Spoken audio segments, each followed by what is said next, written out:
चलिए तो क्लास शुरू करते हैं बच्चों अपन।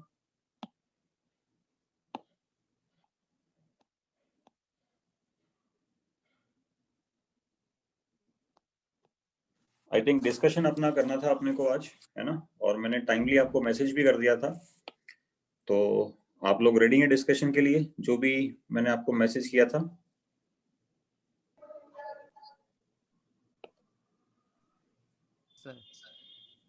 गुड। स्क्रीन शेयर मैं आप लोगों के लिए कर देता हूं।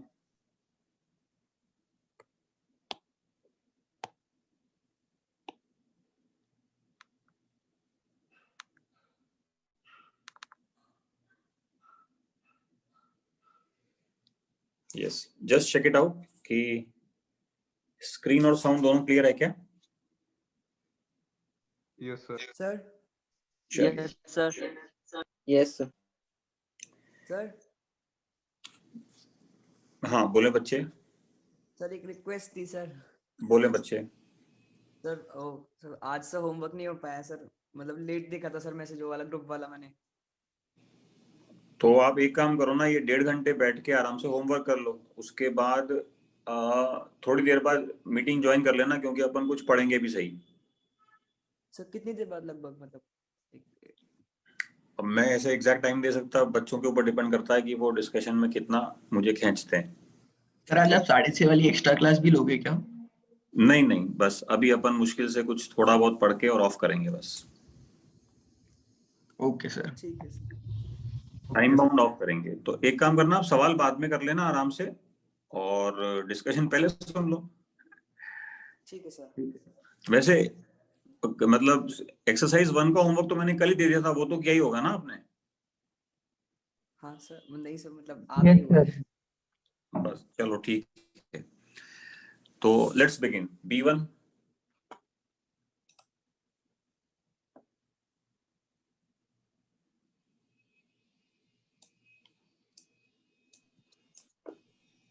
टू।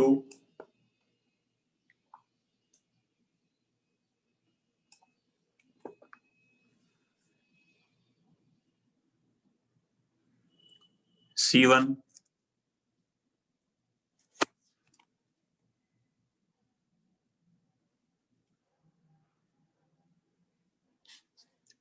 C1 में ये Q वाला अगर अपन देखें तो इसमें ये वाला ज्यादा स्टेबल है। इसके पीछे नंबर ऑफ पाई बॉन्ड का रूल दे सकते हैं, क्योंकि इसके अंदर 2 पाई बॉन्ड्स हैं। ठीक रहेगा क्या?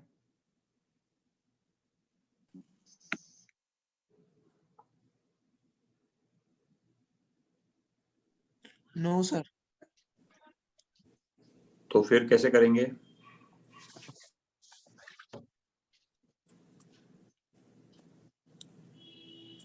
सर वो चार्ज से कर लेंगे ना सर। कार्बन पे पहले वाले में माइनस चार्ज है और दूसरे में ऑक्सीजन पे माइनस। बट भास्कर, चार्ज वाला रूल तो बाद में लगता था, पहले तो नंबर ऑफ पाई बॉन्ड वाला रूल लगता था। तो इसके अंदर 2 पाई हैं, इसके अंदर एक ही पाई दिख रहा है मुझे तो यहाँ सर वो पे। NO2 भी तो ड्रॉ करेंगे, वो उसका जो NO2 है सर उसको स्ट्रक्चरली ड्रॉ करेंगे ना, तो उसमें भी एक पाई बॉन्ड आ जाएगा। सर मेन रूल तो ऑक्टेट है ना सर, ऑक्टेट तो दोनों में कंप्लीट है। बहुत बढ़िया, एक्सीलेंट। ये छोटी सी बात ध्यान रखनी है कि मेन रूल ऑक्टेट है, और अगर पाई बॉन्ड से भी देखें तो NO2 के अंदर एक पाई और आ जाएगा, तो दोनों के अंदर 2-2 पाई बॉन्ड है। तो अल्टीमेट जो है वो डिसीजन हमारा फाइनल जो होगा ना, वो 3rd रूल से होगा कि ऑक्सीजन पे नेगेटिव चार्ज है। गुड, ठीक है। इसका मतलब आप सवाल अच्छे से करके लाए हो, तो अब मुझे थोड़ा तसल्ली हो गया कि आप सिंसियर हो। C1 में कोई और ऑप्शन है किसी को? C2।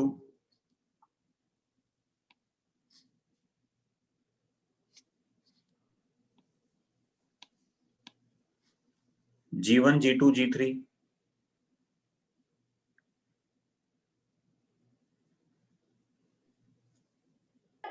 Sir G2।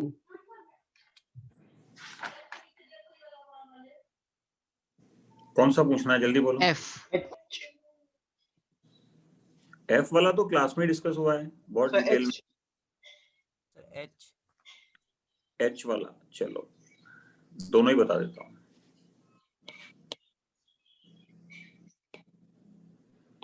भाई इस वाले पाई बॉन्ड को अपन दो तरीके से पोलराइज कर सकते हैं, तो मैं दोनों तरीके आप लोगों को यहाँ पे शेयर कर देता हूँ कि मेरा पॉइंट ऑफ व्यू क्या है। एक बार तो आप इसको ऐसे पोलराइज करें, और ऐसे पोलराइज करने पे स्थिति कुछ यूं मिलेगी।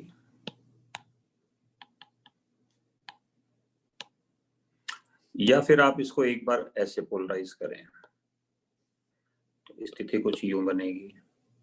अब ये क्या है, कार्बन ऑक्सीजन या कार्बन नाइट्रोजन बॉन्ड नहीं है, क्योंकि अगर कार्बन ऑक्सीजन बॉन्ड होता ना इसकी तरह, तो ये तो खुद ही पोलराइज हो जाता अपने आप, आपको इसको पोलराइज करने की जरूरत नहीं पड़ती है। कार्बन कार्बन बॉन्ड को तो दोनों तरफ से चेक करना पड़ता है। तो ब्लैक वाले के अंदर यहाँ पे आ जाएगा नेगेटिव और यहाँ आ जाएगा पॉजिटिव, ऐसे डेवलपमेंट हो जाएंगे। तो मुझे लगता है कि ये ब्लैक वाला ज्यादा फिजिबल है, क्योंकि both the rings are having aromaticity in the dipolar ion.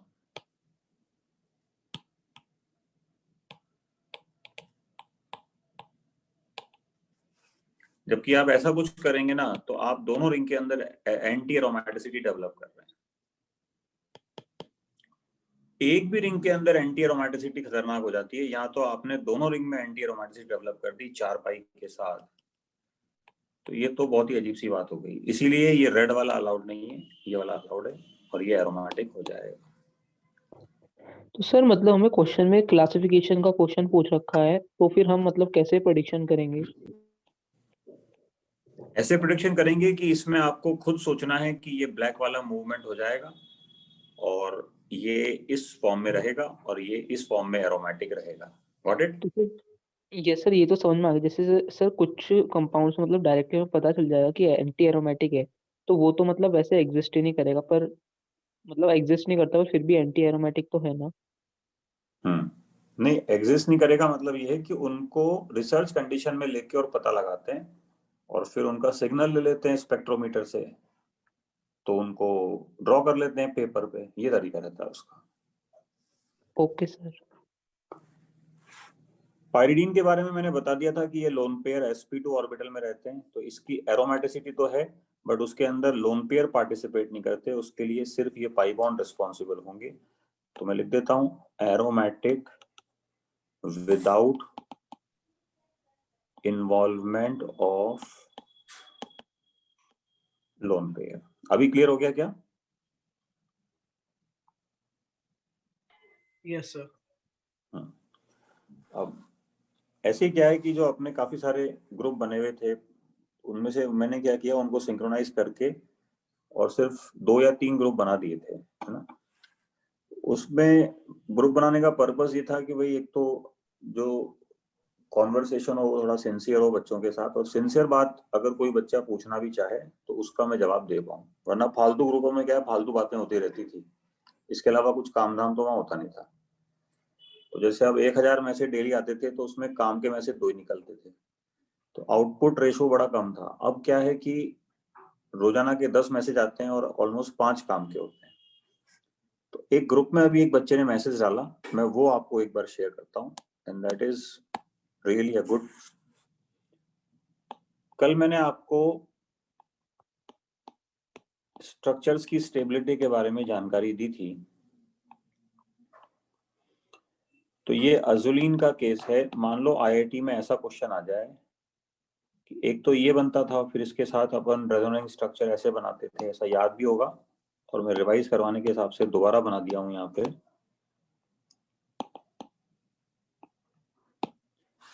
तो अगर आपसे ये पूछा जाए कि इन दोनों रेजोनेटिंग स्ट्रक्चर के अंदर ज्यादा स्टेबिलिटी किसकी होगी, तो अब आपको एक बात ध्यान रखनी है कि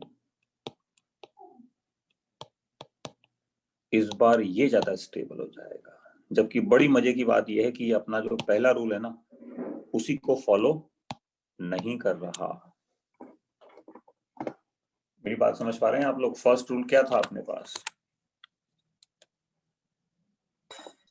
मोर पाई बॉन्ड। Pi bond. हाँ, ऑक्टेट पाई बॉन्ड वाला।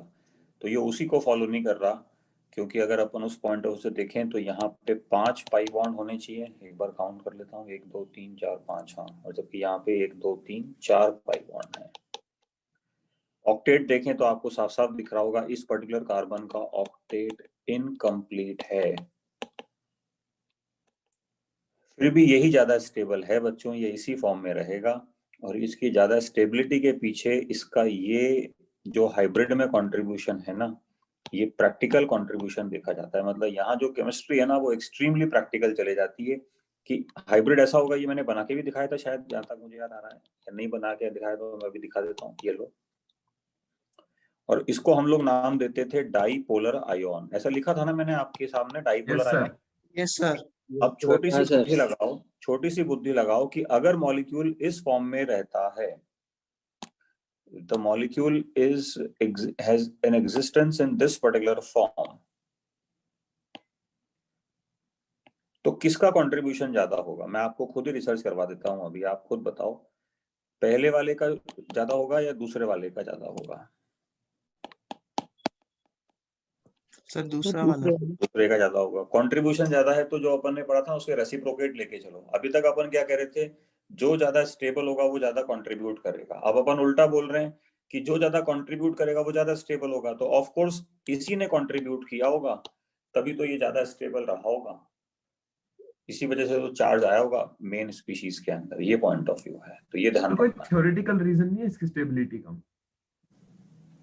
थ्योरेटिकल रीजन तो फिर फ्रॉस्ट सर्किल से जाता है। थ्योरेटिकल रीजन तो फ्रॉस्ट सर्किल से जाता है, जो ये लोग पढ़ाते हैं ना फर्स्ट सेमेस्टर में या सेकंड सेमेस्टर में आईआईटी में पढ़ाते हैं, उससे जाएगा। तो वो अपने सिलेबस में है नहीं, तो उसमें क्यों चले अपन। तो मुझे लगता है कि आपको शायद किसी पुराने आईआईटी के स्टूडेंट ने शेयर किया होगा फ्रॉस्ट सर्किल से बनाना है इसको। फ्रॉस्ट डायग्राम से जाता है ये। तो कुछ आईआईटीज में फर्स्ट सेम में आती है ऑर्गेनिक, वहां पढ़ाते हैं, कुछ में सेकंड सेम में पढ़ाते हैं। बट अपने को उस तरफ नहीं चलना। मैंने जो पॉइंट समझाया वो क्लियर हो गया ना? Yes sir. Yes sir. Yes sir. चलो, तो डाइपोलर हाइब्रिड सर हमेशा ऐसा स्टेबल रहेगा सर? हाँ हाँ हाँ, इस एरोमेटिक वाले केस में ये थोड़ा मामला रिवर्सल पे आ जाएगा, ये ध्यान रखना है ना। सर सेकंड वाला ज्यादा कंट्रीब्यूट क्यों कर रहा है, समझ में नहीं आया मेरे को। एक्चुअली मॉलिक्यूल ओरिजिनली इस फॉर्म में रहता है, डाइपोलर आयन फॉर्म में। तो अगर मॉलिक्यूल आयन फॉर्म में रह रहा है, इसका मतलब आयोनिक चार्ज फॉर्म का कंट्रीब्यूशन ज्यादा होगा, इसलिए। गेटिंग? ठीक है सर, समझ गया।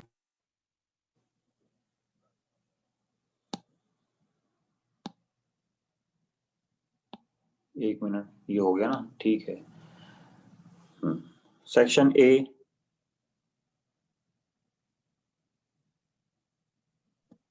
सर सेक्शन ए हम पहले डिस्कस कर चुके हैं शायद।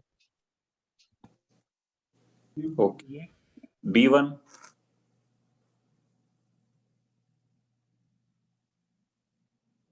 To,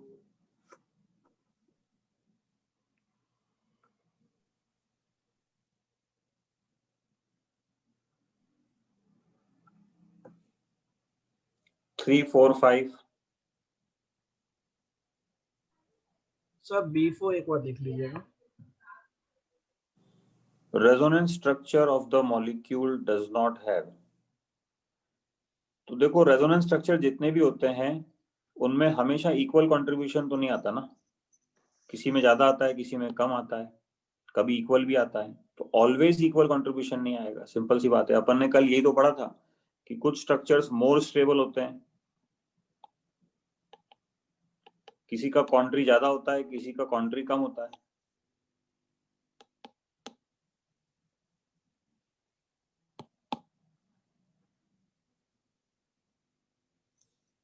You need more explanation?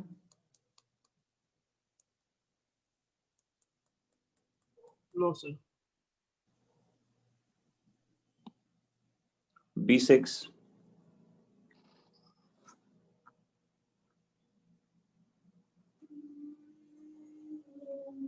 seven,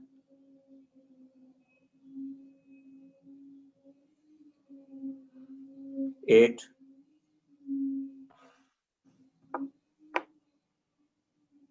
9, 10।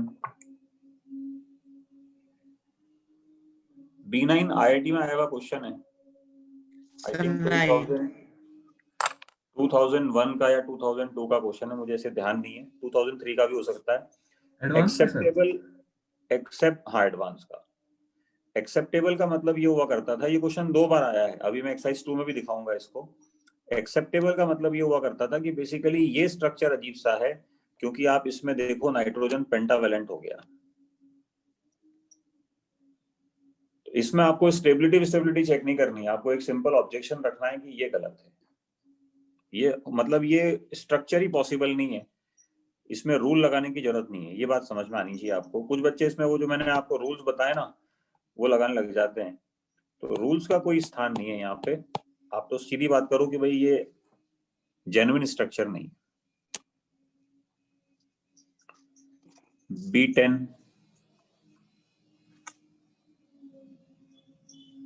B10 में वो जो मैंने 26 जनवरी को क्लास ली थी वो सार्थक हो जाती है इसमें, कि ये दोनों में आपस में इट इज वेरी क्लियर कि they just can not be resonating structures, क्योंकि इसमें पोजीशन ऑफ एटम चेंज हो गई। मतलब रेजोनेटिंग स्ट्रक्चर्स में एक बात आपको ध्यान रखनी है कि all canonical forms must have same arrangement of sigma bond and atoms, ये ध्यान रखना है। मतलब कैनोनिकल फॉर्म्स में सिर्फ पाई इलेक्ट्रॉन मूव करते हैं, ये आपको ध्यान रखना है, सिग्मा और एटम्स को मूव मत करवा देना। जैसे B11 देखो, ये भी कहीं ना कहीं किसी साल मेडिकल का क्वेश्चन है, उन्होंने पूछा था कि भाई ये दोनों रेजोनेंस स्ट्रक्चर हैं या नहीं है, तो सिंपल सी बातें नहीं है, क्योंकि यहाँ कार्बन नाइट्रोजन का बॉन्ड है और यहाँ कार्बन ऑक्सीजन का बॉन्ड है, तो ये तो फंक्शनल ग्रुप आइसोमर हो गए ना, ये समझाने की कोशिश कर रहे हैं आपको। यहाँ OH है, यहाँ OH नहीं है, तो ये दोनों भी आइसोमर हो गए। आपको ये समझ में आना चाहिए आइसोमर एक अलग क्वांटिटी होती है और रेजोनेटिंग स्ट्रक्चर एक अलग क्वांटिटी है। रेजोनेटिंग स्ट्रक्चर में स्केलेटन सेम रहता है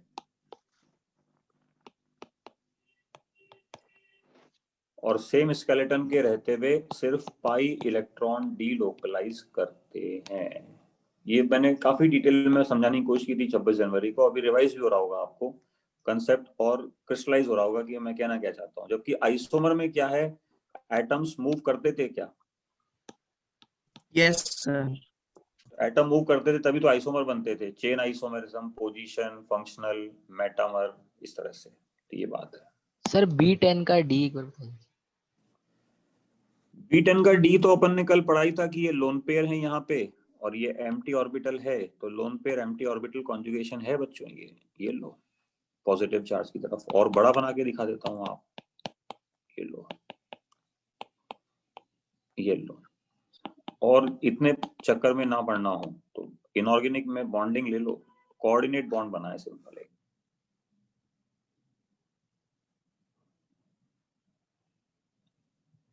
B12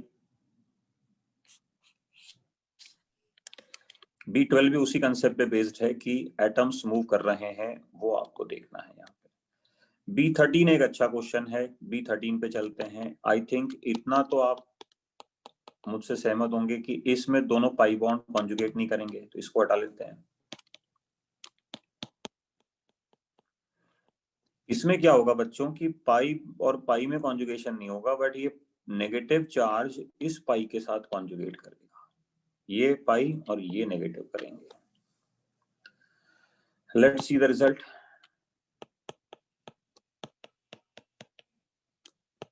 ये बन जाएगा। सी वाले में भी कुछ ऐसा ही चक्कर मुझे लग रहा है, ये बढ़िया हो गया, मतलब है ना, इसको इंपॉर्टेंट लगा लो, इसको नोट्स में जरूर छाप लेना। इसमें भी ये पाई पॉजिटिव के साथ कॉन्जुगेट करेगा, ये बन जाएगा, ये बढ़िया हो गया है ना। ऐसे ही रेडिकल का भी करवा देना, तो ये तीनों कॉन्जुगेट कर जाएंगे, ये नहीं करेगा ये वाला। Very good question. C1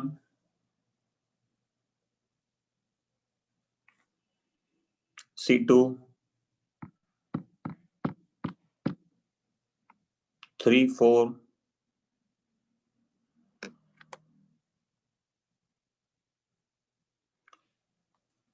5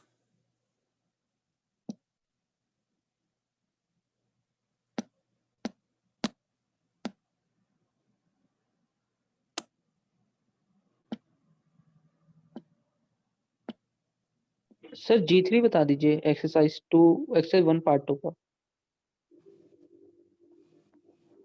अच्छा सेक्शन जी भी तो था, सॉरी भूल ही गया। G1 G2, हाँ सॉरी, एक पूरा डिस्कस कर लेते हैं। G1 G2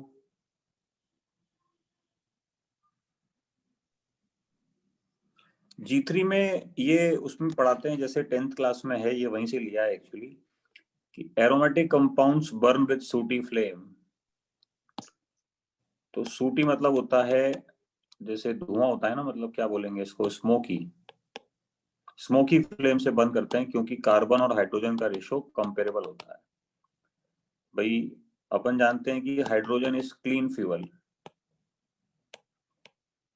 तो जिसमें हाइड्रोजन होगी उसमें हम कह सकते हैं कि जिसमें हाइड्रोजन होगी उसमें हमें कहना चाहिए कि वो बढ़िया, वो क्लीन फ्यूल है मतलब। और जिसमें कार्बन ज्यादा होगा उसमें धुआं ज्यादा निकलेगा। तो एरोमेटिक कंपाउंड C6H6 है, तो इसमें रेशो आप देखो ना कितना हो रहा है, 1:1। इसलिए ये धुएं के साथ जलती है बेंजीन। फिर मीथेन देखो आप, तो इसमें रेशो हो रहा है 1:4, इसीलिए मीथेन को बोलेंगे रिलेटिवली क्लीन फ्यूल। आया कुछ याद, ऐसा पढ़ाते हैं ना 10th क्लास की साइंस में। यस सर, सर वो तो पहले भी वैसे फिर पढ़ाते हैं सर, उससे भी। उससे मतलब वो नहीं होता है मतलब। Pollution. Yes sir. Sir G2 भी एक बार बता दीजिए। G2 तो अजुली ने आपने पहचाना नहीं किया इसको, अभी बताया डिस्कशन के दौरान, क्लास में बताया। 10 अजुली ने ये इसको तो घुमा के देख सकते। नहीं, घुमाने की क्या जरूरत है, मतलब आप घुमाना क्यों चाहते हो? ऐसे कोई घुमा के थोड़ी देखा जाता है आईआईटी के एग्जाम में, ऐसे कितना घुमाओगे आप? नहीं सर, अगर डाउट हो तो। नहीं ऐसे नहीं होता है, पढ़ाई ऐसे नहीं होती है। आप मतलब मेरा एक रिक्वेस्ट है आप लोगों से, आप पढ़ाई मेरे तरीके से कीजिए, है ना। आप सब लोग ज्यादा इंटेलिजेंट हैं, मैं इस बात को फेवर करता हूँ और इसमें कोई शक नहीं है। तो मगर एक्चुअली आप ऑर्गेनिक तो मेरे साथ चलने दीजिए, और इसको कुछ नहीं घुमाना है, सिंपल दिख रहा है, वही तो एग्जाम्पल है, इसमें कुछ भी नहीं किया अपन ने। कंजुगेशन तो होगा ना, मतलब एरोमेटिक का तो सारा सेटिस्फाई कर रहा है किसमें? सर, G2 का 2 में।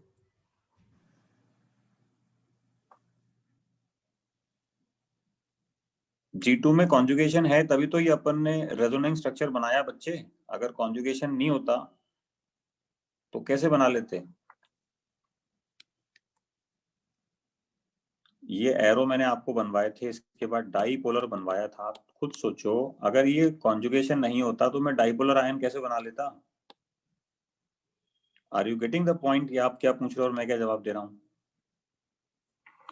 वो नहीं, मतलब जो इसमें जो लिखा है वो स्टेबिलिटी के लिए थोड़ा ना लिखा है, ये तो पूछा है कि वो एरोमेटिक है कि नहीं है, तो वो हाँ बस, तो वो एरोमेटिक है क्योंकि अच्छा मैं समझ गया आपका पॉइंट, ठीक है। आप शायद इस पॉइंट में उलझ गए कि हमें तो इसके बारे में जवाब देना है। डाईपोलर आयन इसका रेजोनेंस स्ट्रक्चर है ना, कैनोनिकल फॉर्म है। तो अगर ये एरोमेटिक हुआ तो ये भी एरोमेटिक हुआ, क्योंकि अल्टीमेटली दोनों ही पेपर रिप्रेजेंटेशन है। असली में तो एक कोई 10 अजुलिन होगा और वो एरोमेटिक है, तो बस एरोमेटिक ही होता है। Getting my point? Yes sir.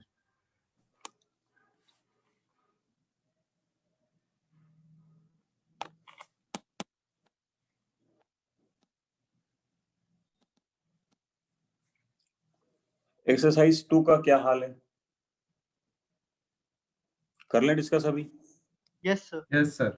अगली बार सर। Yes sir. अगली बार कर लेते सर हैं ना। No sir. सर सॉल्व नहीं की। सर पूरी नहीं हुई सर।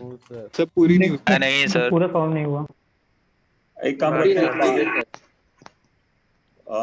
सर बाद में। कितने बच्चों ने पूरा कर लिया है ये बताओ, एक सर बार कर हैंड रेस कर दो।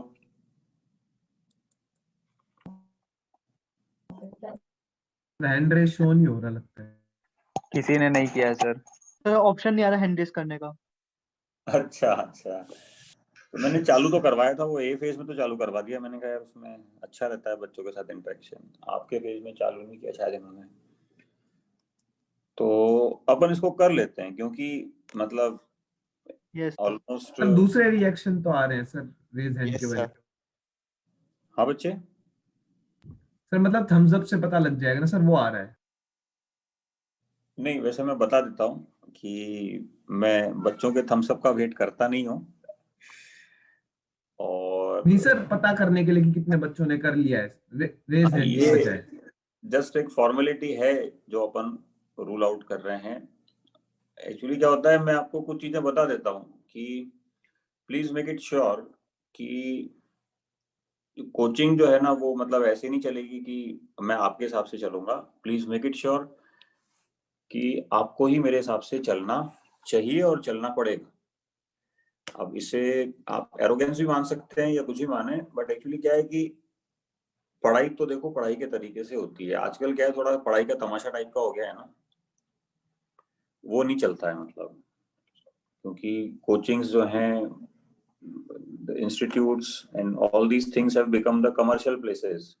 लगता है बच्चों को लगता है कि साहब हम ये करवा देंगे, है ना। कुछ बच्चों को लगता है कि हमारे हिसाब से चलेगा, ऐसा है वैसा है। तो ये सब ना होने दें, और ये ध्यान रखें कि ये जो रिजल्ट आप देखते हो ना बड़े बड़े, इनके पीछे बहुत मेहनत छुपी हुई होती है, बहुत ज्यादा मेहनत। ये ऐसे ही नहीं आ जाते हैं बस कि हम बैठे बैठे रिजल्ट आ गया अपने आप वहाँ कुछ भी। तो वो मेहनत अपने को करनी चाहिए। मैं आपसे जो पूछता रहता हूँ ना कि अच्छा बताओ, थम्स अप करो, हैंड्स लगाओ, करना है या नहीं करना है, ये सब बस मैं पूछता ही रहता हूँ, आप ही मान के चलो होगा वही जो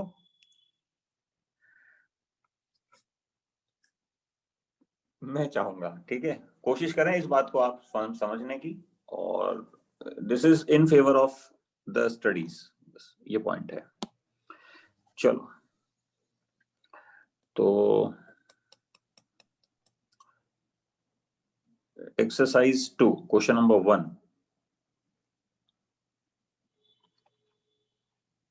2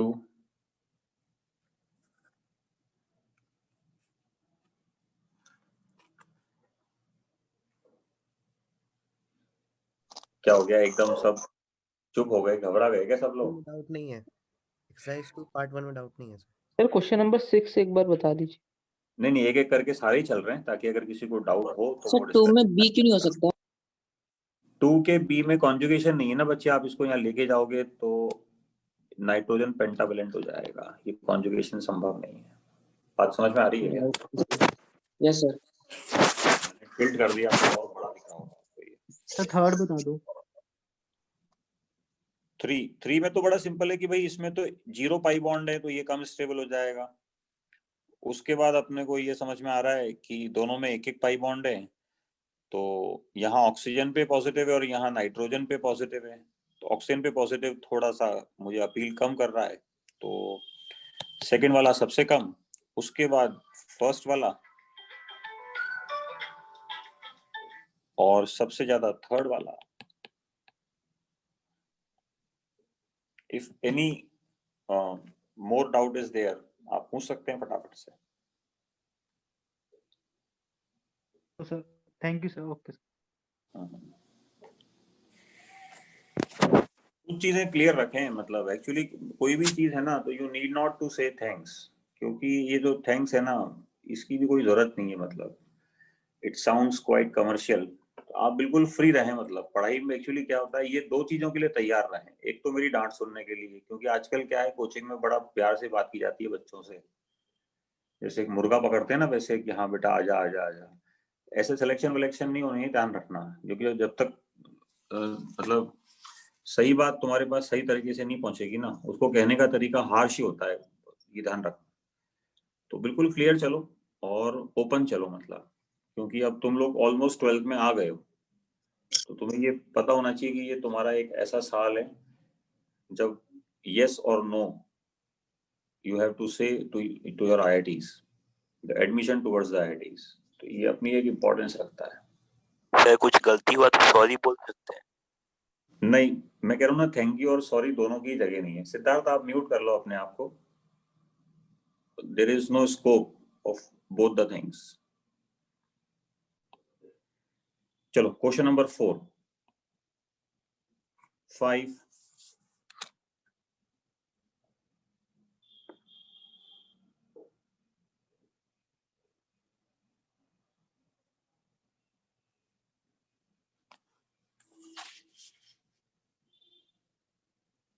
6 सर 6 हाँ 6 सर थोड़ा 6 अजीब सा की भी लगता मैं है क्योंकि 6 में बोल रहा है इनकरेक्ट ऑर्डर ऑफ स्टेबिलिटी। अब आप बोलेंगे साहब स्टेबिलिटी कैसा, मतलब ये कहना क्या चाहता है एक्चुअली। तो ये GOC2 का क्वेश्चन यहाँ पे डाल दिया इन्होंने।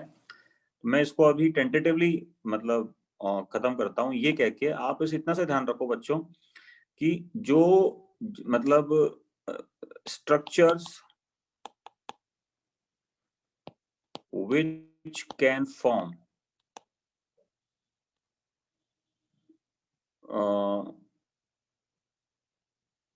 या मैं इसको और शॉर्ट में लिखता हूँ वरना फिर वो थ्योरी बन जाएगी जबरदस्ती की।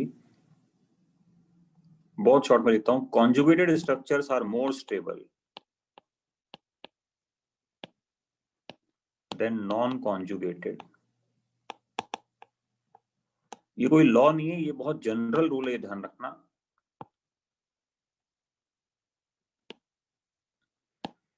अब ये कैसे लगेगा ये मैं GOC2 में ही सिखा पाऊंगा आपको, अभी तो ये नहीं आता है ना। तो ये बहुत जनरल रूल है और इसके किसी भी तरीके से एक्सेप्शन आपके सामने आ ही जाएंगे, बट जनरल रूल इसमें लगा लेना।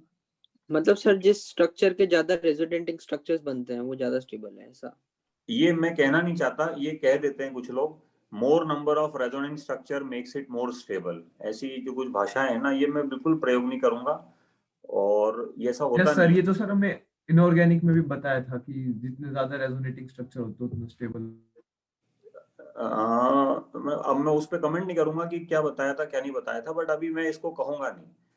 हम ऐसे किसी भी रूल से नहीं चलेंगे, हम ऐसी कोई बात नहीं कहेंगे जो 12th में हमें खुद को पकड़ ले कि साहब यहाँ तो ऐसा रूल लग ही नहीं रहा है, ऐसा है। बट हम तो ये तो कह सकते हैं ना कि रेजोनेंस प्रोवाइड स्टेबिलिटी। नहीं, ये भी गलत है कि रेजोनेंस प्रोवाइड स्टेबिलिटी। मैंने आपको क्या कहा, आप अभी एक्चुअली क्या है, अभी it is too early to say all these things. अभी आप मैं एक सिंपल बात कह रहा हूँ, ये समझो ना बच्चों, जनरल रूल कह रहा हूँ। आप यूं कहो सर जनरली कह सकते हैं क्या रेजोनेंस प्रोवाइड स्टेबिलिटी, तो आपका आंसर है ट्रू। तो जनरली मैं वही तो कह रहा हूँ, conjugated are more stable than non conjugated. मतलब इसमें कोई एक्सेप्शंस तो होंगे ही सही, इसलिए आप नहीं बोल रहे हो ऐसा? Yes now you got it. और कोई नहीं, इसके काफी सारे एक्सेप्शंस हैं जो अभी हालत खराब कर लेंगे थोड़े दिनों में। एक्चुअली क्या है, जैसे ये GOC2 शुरू होगा ना, तब आप लोग फिर पकड़ना शुरू कर दोगे मेरे को कि सर यहाँ तो ऐसा नहीं हो रहा, यहाँ तो वैसा नहीं हो रहा। तो इसीलिए मैं तो बिल्कुल नाप तोल के बोलता हूँ कि भाई मैंने इतना बताया है, इसको ध्यान रखो। सर जैसे आपने रूल बताया हमें conjugated is more stable than non conjugated, तो क्या हम ये इस जनरल रूल है बच्चे। यस मतलब सर। जब बहुत मोस्ट होमोजेनस स्पीशीज हो ना, तब आप इसको काम में ले लेना, वरना मत लेना। तो सर क्या हम इससे उस चीज का वो कह सकते हैं कि जब नाइट्रोजन हमने 2p या sp2 ऑर्बिटल की हमारी चॉइस थी, तो हमने 2p में इसलिए भेज दिया ताकि कॉन्जुगेशन हो सके? अरे नहीं, कैसी बातें कर रहे हो, हम होते कौन है भेजने वाले, अच्छा, वो तो पहले से ही वहीं पे है। Okay sir. हाँ, इसमें थोड़ा टाइम लगेगा मेजोरिटी में आपको, और मुझे लगता है इसकी मुझे 1 या 2 क्लास लेनी चाहिए और मैं लेनी पड़ेगी। बट अभी अपन इसको इन्वॉल्व नहीं कर रहे। मैं आपको बता देता हूँ कि वो आप जिन चीजों की बातें कर रहे हो ना, उनकी जड़ें कहाँ है, मैं वो समझा देता हूँ, तो आपको अभी समझ में आ जाएगा। आप वो जो भी बातें कर रहे हो ना, उसकी जड़ें हैं, जहां तक मुझे याद आ रहा है, परक्लोरेट, क्लोरेट, क्लोराइड और हाइपोक्लोराइड, शायद ऐसे स्ट्रक्चर जब आप बनाते थे।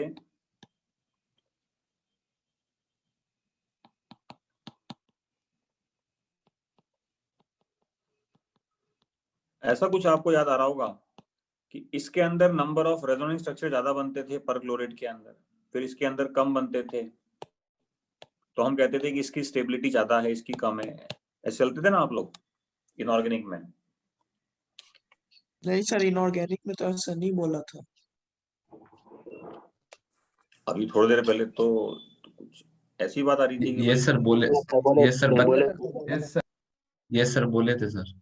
बोले थे सर। एक्चुअली वो जो रूल है ना स्टेटमेंट वो जरूर यूज जनरल, करा था। सुनो बच्चों सुनो, वो जो रूल है ना कि मोर नंबर ऑफ रेजोनेटिंग स्ट्रक्चर, चलो अब बात निकली है तो फिर आज कुछ बढ़िया ही बात बताता हूँ आपको। वैसे मैं सोच रहा था थोड़ा डिस्कशन अपन वाइंड अप करके कुछ पढ़ेंगे, बट अब कुछ कंसेप्ट बिल्डअप करता हूँ तो आपको भी अच्छा लगेगा। अब सुनो मेरी बात अब ध्यान से। मोर number of canonical forms makes it more stable, ये बात सही है बच्चों।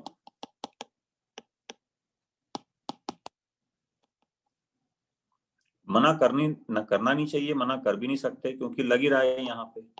ऐसे 2-4 एग्जांपल अभी मैं और भी दे दूंगा आपको, तो आपको लगेगा कि हाँ इट वर्क्स, कोई बुराई नहीं है। बट एक छोटी सी बात ध्यान रखो, ये सारे होमोजेनेटिक स्पीशीज हैं, होमोजीनस हैं, सारे क्लोराइड ऑक्साइड्स हैं। तो अगर अपन क्लोरीन के ऑक्साइड्स हैं तो उनमें ये लगा सकते हैं। मतलब ऐसे जब रूल लगाओ ना आप लोग तो वो होमोजीनस एनवायरनमेंट में लगाते हैं। होमोजीनस मतलब समझ गए ना, एक जैसे मॉलिक्यूल्स में लगाते हैं। Does this point clicks to you? Yes sir. अब मेरा इसमें आप, और सर होमोजीनियस एनवायरनमेंट का मतलब नहीं समझा।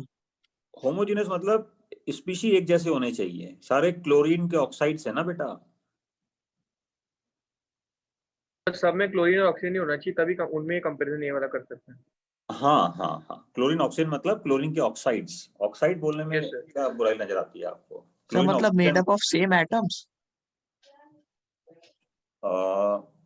क्लोरीन के ऑक्साइड, मैंने एक बहुत टेक्निकल टर्म बोली है, आप इधर उधर बच के जा रहे हैं, मुझे बात समझ में नहीं आ रही कि आप किस तरह की नॉलेज मतलब उसमें डोमेन में रहना चाहते हैं। मैं टेक्निकल बात कर रहा हूँ बच्चों, आप केमिस्ट्री के स्टूडेंट हैं।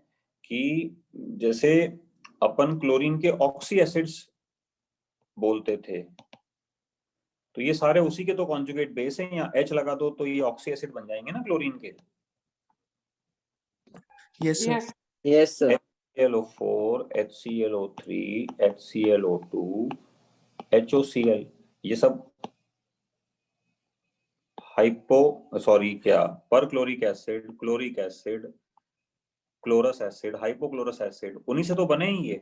अब कुछ याद आ रहा है?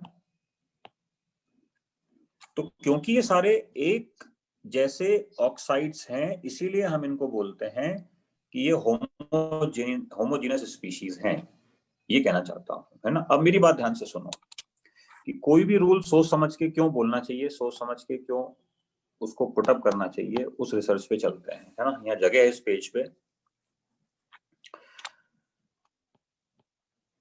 ऐसी काफी सारी चीजें हैं जो धीरे धीरे मैं आपको बताऊंगा।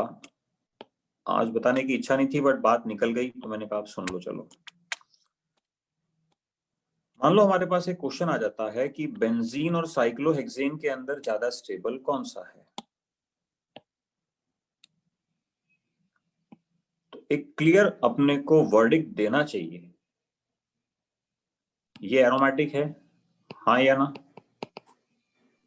Yes yes sir. Yes sir. और साइक्लोहेक्सेन के बारे में क्या विचार हैं आपके? Non aromatic. Non aromatic. तो ज्यादा स्टेबल कौन होगा? एरोमेटिक। एरोमेटिक। साइक्लोहेक्सेन होगा। क्योंकि 100% साइक्लोहेक्सेन होगा। आप वो डायग्राम भूल गए जो मैंने आपको व्हाट्सएप में भेजा था? आपको क्या लगता है कि याद है। वो मैंने ऐसे ही भेजा था क्या आपको? ये पोटेंशियल एनर्जी सिस्टम है। Yes sir. आप सर आपने ये वाले ग्रुप में तो नहीं भेजा शायद? भेजा था। भेजा था 26 के दिन।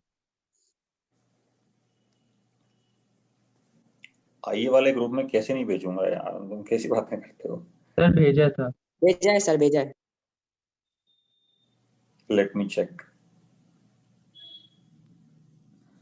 सर भेजा था आपने ये वाले ग्रुप में भी। हाँ हाँ,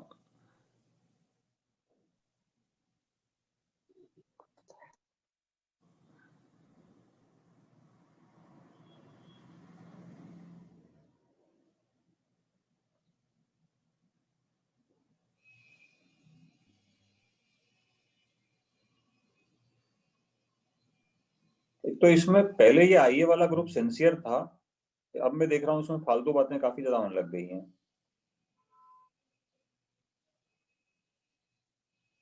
पहले ऐसे ही हमारी मीटिंग हुई थी तो तुम लोगों की खूब तारीफ की थी मैंने कि चलो वो ग्रुप तो बहुत अच्छा है, उसमें फालतू मैसेज नहीं आते। अब इसमें पता नहीं इतने सारे मैसेज है, पता नहीं क्या चल रहा है ये देखो ये मैंने भेजा है, इसके ऊपर भी कुछ मैसेज हैं, नीचे भी मैसेज है, मैं कैसे बताऊं। ये है 26 जनवरी को भेजा है मैंने आपको, है ना सर एनए वाला? सर लेकिन विनर वाले पे नहीं था। अच्छा चलो अपन काम की बात करें, मतलब let's be talkative towards the result. तो बच्चों इसमें यहाँ जो एनर्जी आती है ना और यहाँ जो ये साइक्लोहेक्सेन की एनर्जी है, इन दोनों में ऑलमोस्ट 49 किलो कैलोरी का अंतर है। दैट मीन्स अगर इसकी एनर्जी लेट्स से x है किलो कैलोरीज में, तो इसकी x प्लस 49 होगी।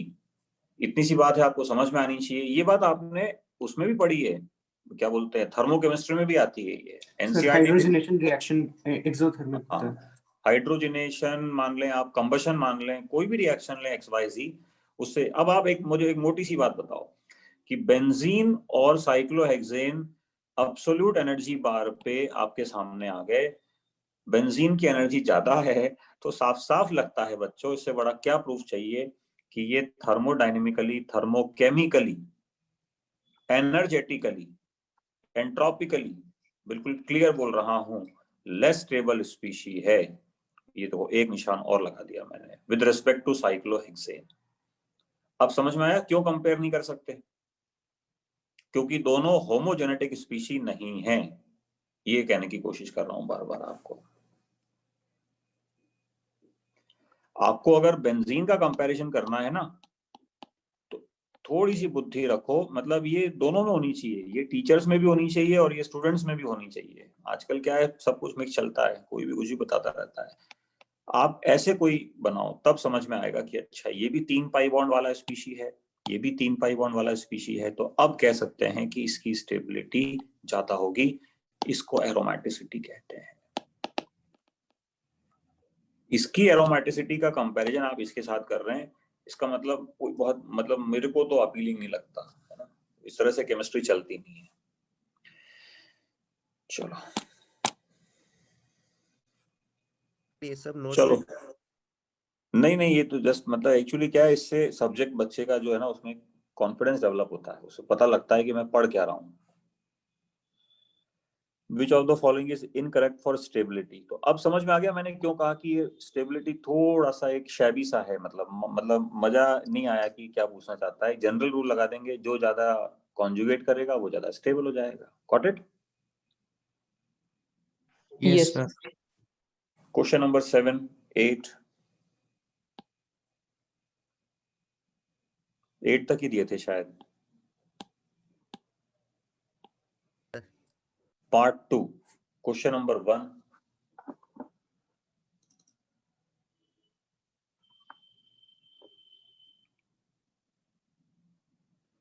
क्वेश्चन नंबर 1 वापस से वही है, एलिमेंट्री क्वेश्चन है, रेजोनेंस किस किस में होगा। तो बस आपको ये देखना है कि जैसे अब इसके अंदर बात करें तो बॉन्डिंग चेंज हो गई, पहले हाइड्रोजन कार्बन से अटैच है, दूसरी बार हाइड्रोजन ऑक्सीजन से अटैच है, तो इतना काफी होता है, इस तरह से देखना होगा। क्वेश्चन नंबर 2,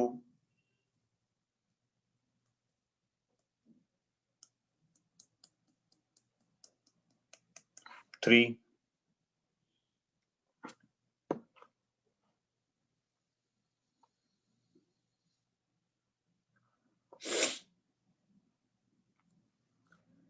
क्वेश्चन नंबर 3 थोड़ा कल मैंने जल्दीबाजी में बढ़ा दिया था, मैं भी सैचुरेट हो गया था।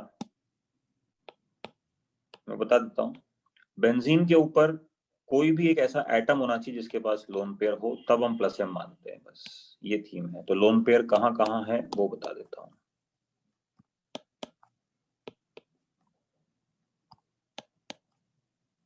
ये है, तो कितने हो गए, 2 2 4 और 1 5। एक बार आंसर रीचेक कर लो उसका फटाफट, कितना आ रहा है पीछे देखो। यस सर 5 ही। यही है ना, सर ठीक इसमें ना एक बार के लिए कंफ्यूजन हो गया था कि जैसे C double bond O H है तो पर उसका बॉन्ड नहीं टूटेगा ना, क्योंकि ऑक्सीजन तो माइनस ले जाएगा अपने ऊपर। कौन सा ऑप्शन है? तो जैसे थर्ड है, सेवंथ है। थर्ड है, तो थर्ड में ये बॉन्ड इधर पोलराइज रहेगा, यस सर वही। उससे तो यहाँ मतलब हो चार्ज नहीं पा- पॉजिटिव रहेगा, पॉजिटिव तो ये बॉन्ड बाहर खींच लेगा, तो ये तो माइनस एम हो गया बच्चे, जबकि question is asking about, plus M. आप तो रेसिप्रोकेट कर रहे हो। यस सर, मतलब अच्छा, एक स्टार्टिंग में तो इम्पोर्टेंट बताता हूँ, इम्पोर्टेंट सुनो। मतलब खैर आपके बैच में तो खैर ये डिस्कस करना ठीक नहीं रहता है, बट फिर भी सावधानी तो हटती है, दुर्घटना भी घटती है। मैंने लोन पेयर बताया ना, तो बच्चे क्या बोलते हैं, सर ये लोन पेयर आ गया तो ये तो प्लस एम शो कर देगा, लोन पेयर आ गया। तो एक बात बताओ, ये लोन पेयर बेंजीन के साथ कॉन्जुगेशन में नहीं है ना, क्योंकि 2 सिग्मा बॉन्ड एक साथ आ गए। लोन पेयर होना जरूरी नहीं है, वो जस्ट बेंजीन के बाहर वाले एटम पे होना चाहिए, इसकी वैल्यू समझ में आनी चाहिए आपको। लोन पेयर तो इसमें नाइट्रोजन पे है, मेरी बात समझ पा रहे हैं ना आप? Directly attached. हाँ, डायरेक्टली अटैच, शॉर्ट में कहूं तो। यस। चलो, क्वेश्चन नंबर 4, क्वेश्चन नंबर 4 और 5 अच्छे हैं। क्वेश्चन नंबर 4 में मैंने आपको, इसको मैं टिल्ट करके देता हूं, ये पाई बॉन्ड ऐसे पोलराइज हो जाएगा और ये ऐसे हो जाएगा और ये ऐसे हो जाएगा, इसमें कोई आपको आपत्ति नहीं होनी चाहिए। इसको मैंने 26 जनवरी के लेक्चर में डिटेल डिस्कशन कर लिया था, तो you should agree with me कि हाँ हाँ ऐसा कुछ होगा। फिर और बात करूं तो इसमें भी हो जाएगा आराम से, इसमें भी कोई आपत्ति नहीं होनी चाहिए। इसमें आपको आपत्ति होनी चाहिए क्योंकि इसमें अगर आपने पाई बॉन्ड मूव किया तो the nitrogen will become pentavalent, the same is the case over here. ये चीजें हैं, गॉट इट? यस। इसको नोट्स में कर लेना यार, ये क्वेश्चन ऐसा है जो बच्चे हर साल गलत करते ही करते हैं, पता नहीं क्या। क्वेश्चन नंबर 5 बोल रहा है भी नेगेटिव कहाँ कहाँ कॉन्जुगेट करेगा। मेरे हिसाब से नेगेटिव यहाँ कॉन्जुगेट, ये तो सिंपल है, कॉन्जुगेट करेगा, बस इसमें नहीं करेगा। 8 में और अगर इसमें फ्लोरीन की जगह क्लोरीन होता तब करता, एम्प्टी ऑर्बिटल में चले जाता, वो डी ऑर्बिटल नहीं है।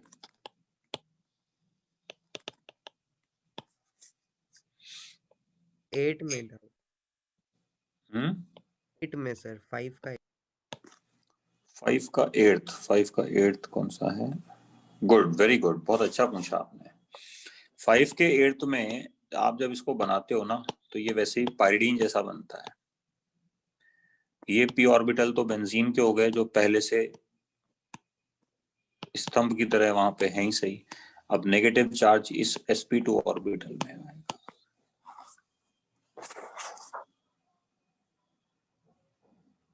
तो दोनों बातें हैं, इस मॉलिक्यूल में पाई पाई कॉन्जुगेशन तो है बट नेगेटिव चार्ज उसमें पार्टिसिपेट नहीं करेगा।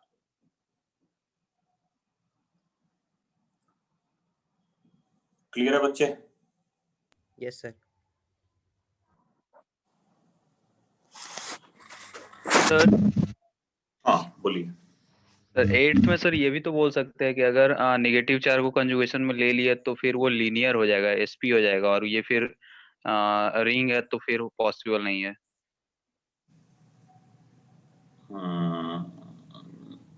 This can be one of the explanation, but ये वो बात हो गई ना कि हम ऐसा करने के बाद सोच रहे हैं कि ऐसा होगा, लीनियर हो जाएगा, और वो पॉसिबल नहीं है। मतलब हम काम करके और फिर रिट्रैक्ट कर रहे हैं। तो अगर मैं इसकी अपनी मेन थ्योरी की बात करूं तो मेन थ्योरी ये कहती है कि ये ऑर्बिटल 0 ओवरलैप के लिए एलिजिबल होगा बाकी 6 ऑर्बिटल्स के साथ। 3 तरह की ओवरलैप पढ़ी थी आपने बॉन्डिंग में, पॉजिटिव, नेगेटिव और 0। तो जब ये 0 ओवरलैप का एग्जांपल है तो आगे सोचने की गुंजाइश नहीं है, मेरा ये कहना है। आपका एक्सप्लेनेशन भी ठीक है, इट वर्क्स, बट मुझे ये, मैं आपको ये समझाना चाहता हूं कि आप जो मुझे समझाने की कोशिश कर रहे हैं ना वो ये कि इस ऑर्बिटल का, मैं पेन ब्लैक कलर के लिख करके दिखाता हूं, इस ऑर्बिटल का आप इसके साथ बॉन्ड बना लो, आप मुझे ये समझा रहे हैं, तो ये बॉन्ड बनाना बॉन्डिंग अलाउ करता है क्या? No sir. वो पॉइंट ऑफ व्यू है।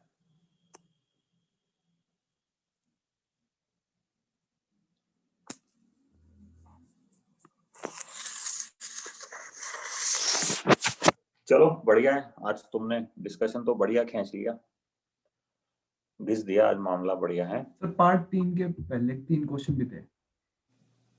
पार्ट 3 के सर फर्स्ट 3 क्वेश्चंस भी दिए थे सर आपने। फर्स्ट 4 क्वेश्चन थे। 4 क्वेश्चन। अच्छा चलो ये भी कर लेते हैं। Question number 1, D. Yes sir 1 का D. Resonance structures can not be isolated. तो ये तो जब रेजोनेंस पढ़ाते हैं बॉन्डिंग में तो पहला पॉइंट ये लिखवाते हैं कि कैनोनिकल फॉर्म्स आर हाइपोथेटिकल,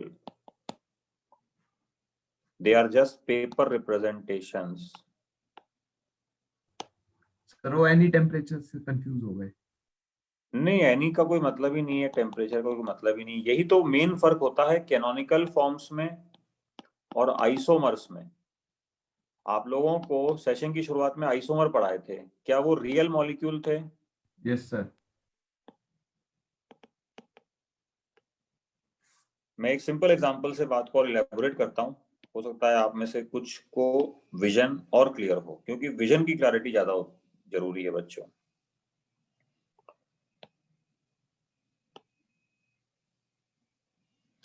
मान लो अपने पास ये 2 मॉलिक्यूल आते हैं,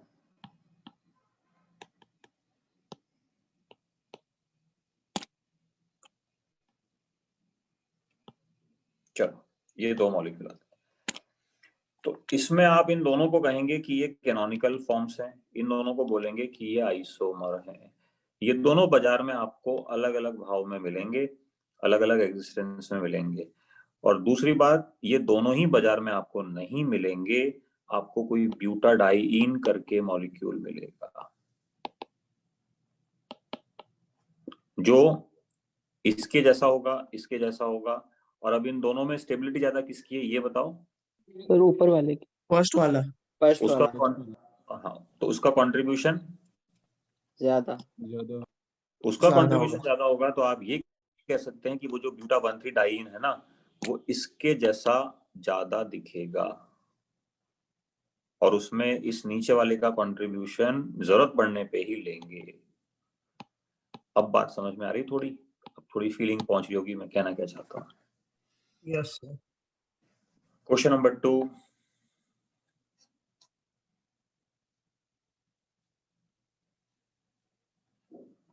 थ्री,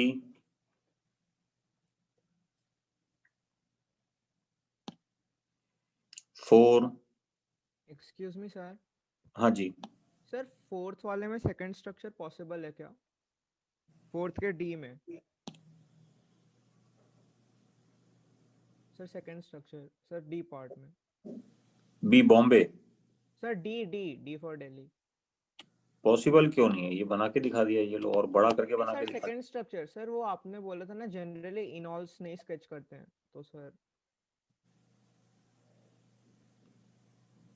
ओके ओके ओके ठीक है। अब ये देखो संजय ने पकड़ लिया ना, तो मैं बच गया। वैसे तो संजय का शायद इस पोर्शन से रिपल्जन है ना? Yes sir.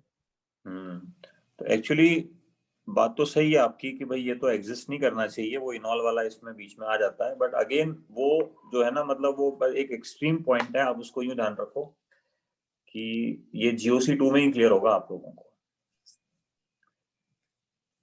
रेजोनेंस स्ट्रक्चर्स के अंदर तो अपन रूल जो है वो रेजोनेंस स्ट्रक्चर वाले ही लेके चलेंगे।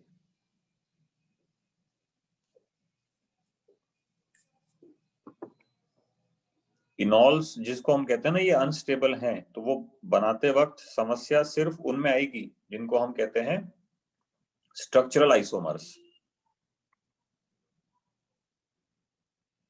इसमें कोई समस्या नहीं है। सर ये तो वैसे भी हाइपोथेटिकल ही है। हाँ, ये दोनों हाइपोथेटिकल है ना, इसलिए इन दोनों में कोई समस्या नहीं है।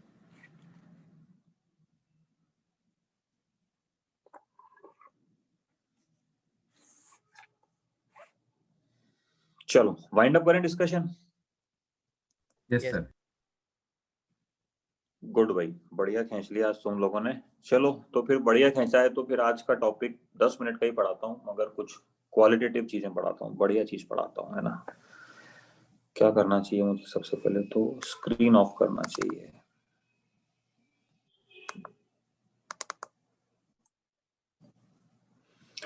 Okay, just check it out कि स्क्रीन आपसे शेयर हुई है क्या वापस से?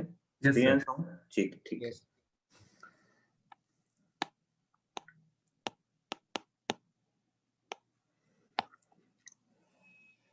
बेसिकली जो भी अपन कॉन्जुगेशन पढ़ते हैं और जो भी चीजें अपन पढ़ते हैं ना, उसका एक मिनिमम डिग्निटी है, वो मैं एक बार आपसे शेयर करता हूँ, शायद आपको अच्छा भी लगे।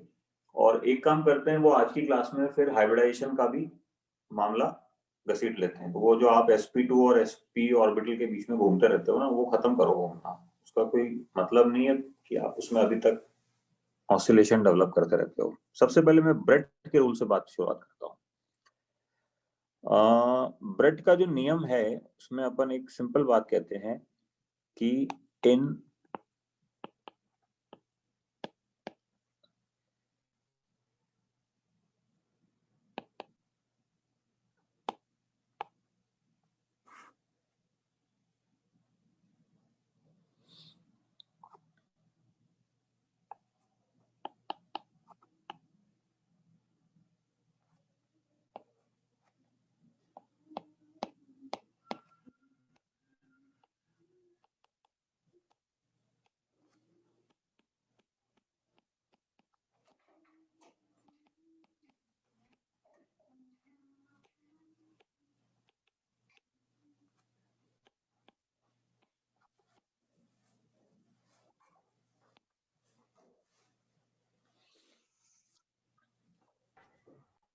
ब्रेट का नियम एक बड़ा सिंपल सा नियम है, it pertains towards the existence of the molecule. तो इसको जब अपन क्लास में पढ़ेंगे, क्लास में मिलेंगे, तो मैं आपको कैमरा वगैरह ऑन करके भी दिखा दूंगा, कोई बहुत बड़ा इशू नहीं है। बट आप फिलहाल पॉइंट पे फोकस कीजिए कि जैसे हम किसी जमाने में कोई एल्कीन बनाया करते थे, let's say simplest alkene ethene बनाएंगे बच्चों, तो इसमें इस कार्बन की हाइब्रिडाइजेशन sp2 हुआ करती है। दैट मीन्स कि sp2 ट्राइगोनल प्लेनर रेस्पेक्ट करती है। मैं पूरा लिखता हूं,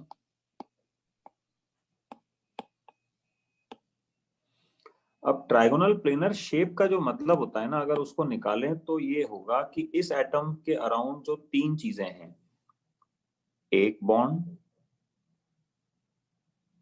दो बॉन्ड और ये तीसरा बॉन्ड, ये तीनों एक प्लेन में रहने चाहिए।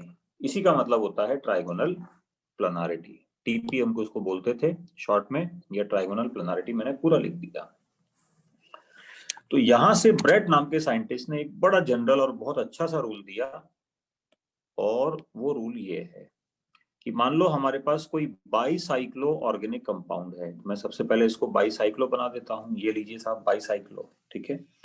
इसमें जो ब्रिज हेड कार्बन होते हैं, इन कार्बन को हम लोग ब्रिज हेड बोलते हैं, जहां से दोनों रिंग्स फ्यूज्ड रहती हैं, ठीक है। ये मैं नेक्स्ट पेज पे लिख देता हूँ, छोटी मोटी बेकार चीजें हैं तो वहां काम की बात ही हो जाएगी। जैसे ये बाईसाइक्लो कंपाउंड है, ये बाईसाइक्लो कंपाउंड है, आप इसको ऐसे बना लें बड़ी से। तो ये जो कार्बन होते हैं ना बच्चों, इनको हम बोलते हैं ब्रिज हेड कार्बन।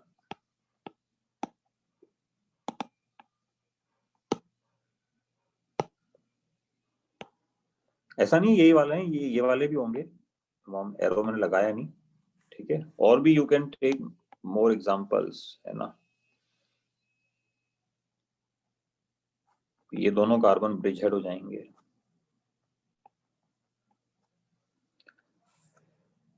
तो अब मैं वापस से नॉमेनक्लेचर से बाहर निकलता हूं और इस पे आता हूं। तो ये जो बाईसाइक्लो कंपाउंड है ना बच्चों, इसमें कभी भी यहां डबल बॉन्ड एग्जिस्ट नहीं करेगा ये ब्रेट का नियम है। अब क्यों नहीं करेगा उसका कारण बड़ा सिंपल सा है कि पहले तो लिख देता हूं नॉट पॉसिबल और एट द रेट ब्रेट का नियम। क्यों नहीं करेगा उसका कारण बड़ा सिंपल सा है, आप खुद सोचो। ये एक 3 डायमेंशनल फिगर हो जाएगा। 3 डायमेंशनल कैसे? इसमें एक बॉन्ड तो ये है जिसको अभी मैंने रेड से थोड़ा सा हाईलाइट किया है, एक बॉन्ड ये है जिसको मैंने अगेन रेड से हाईलाइट किया है, और एक बॉन्ड ये है जिसको मैं अब ब्लैक से हाईलाइट कर रहा हूं।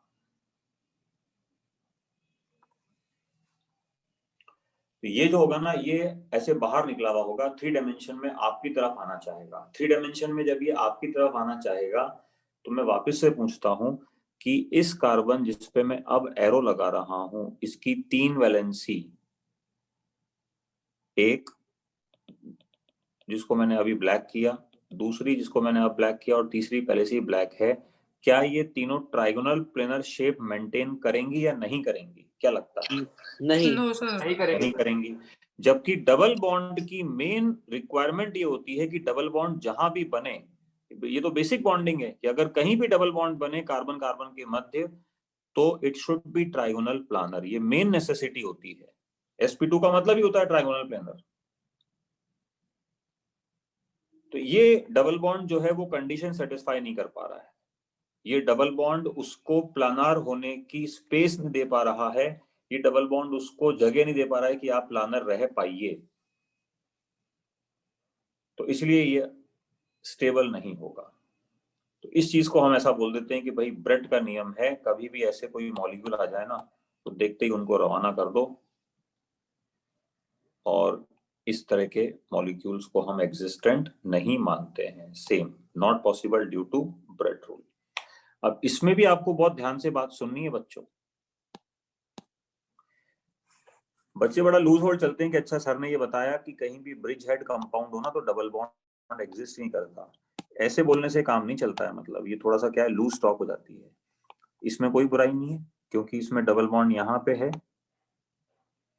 इसकी एक वैलेंसी, 2 वैलेंसी और तीसरी दिखाई नहीं है, हाइड्रोजन से आराम से सेटिस्फाई हो रही है, ट्राइगोनल प्लेनर है। तो ये लो आप, ये ब्रिज हेड कंपाउंड हो गया, इसमें आप डबल बॉन्ड यहाँ लगाओ, यहाँ लगाओ, कोई बुराई नहीं है, ये एग्जिस्ट करेगा आराम से। समस्या की जड़ कहाँ है, मैं दोबारा समझाता हूं कि ये जो ब्रिज हेड कार्बन है ना, मेरा रूल देखो आप, अभी भी लिखा हुआ है cannot exist on bridge head carbon, ये समस्या की जड़ है। अब अभी मेरी बात सुनते रहना, क्योंकि जो थोड़े कमजोर दिल वाले हैं ना वो अभी घबरा जाएंगे। मेरी बात सुनते रहना, मजबूत करके चलना भैया मामला आज। तो ये इसमें कोई दिक्कत नहीं है। दिक्कत किसमें है, दोबारा सुनो। यहाँ डबल बॉन्ड अकोमोडेट नहीं हो सकता, उसको जो प्लानरिटी चाहिए ना, वो ये 2 वैलेंसी तो प्लानर होंगी, तीसरी अब मैं जिसको रेड बना रहा हूँ ना, ये थोड़ी समस्या करेगी, ये प्लानर नहीं होने देगी उसको, वो पॉइंट ऑफ व्यू। तो ये संभव नहीं है, ये भी संभव नहीं है, ये समझाने की आपको कोशिश कर रहे हैं। बट अगेन जैसे कि मैंने कहा कि भाई ब्रेट का नियम पढ़ लिया तो ऐसा नहीं हो कि आप बिल्कुल पागल ही हो जाएंगे, हाँ हाँ ब्रेट का नियम लग गया, ऐसा है वैसा है। थोड़ा सा समझदारी से चलना है कि इसको देखो ध्यान से।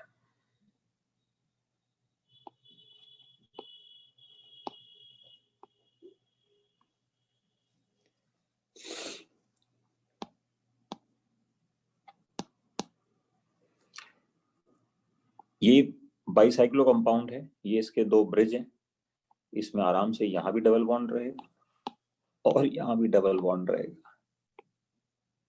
आया कुछ समझ में? Yes sir. तो अब क्या ब्रेट का रूल गलत है या क्या गलत है? यहाँ तो प्लेनर सर यहाँ पे कोई बीच में, अब वो आप तो ऑलरेडी वहाँ बात प्लेनर है ना सर। अब आप बात समझो। यस यस यस, है ना, कुछ बच्चे बात समझ गए, बाकी लोग अब समझो। एक्चुअली मुख्य समस्या ब्रिज हेड कार्बन के थ्रू जो हो रही थी ना, वो ये बीच में कार्बन निकला हुआ था ना, इसके थ्रू हो रही थी, ये समस्या कर रहा था। नॉन प्लेनर है। ये प्लानरिटी अज्यूम नहीं करने दे रहा था अपने को। ये जो डिजायर्ड शेप है ना, जो इस तरह का शेप चाहिए, ट्रायगोनल प्लेनर आपको समझाते होंगे, ऐसा शेप बोलते होंगे, ये वाई शेप बोलते थे इसको हम लोग, ऐसे बॉन्डिंग में यू वाई बोलते थे। वाई बनना चाहिए, मुख्य बात वाई है बस, है ना। ट्रायगोनल प्लानर की फीलिंग क्या है बच्चों?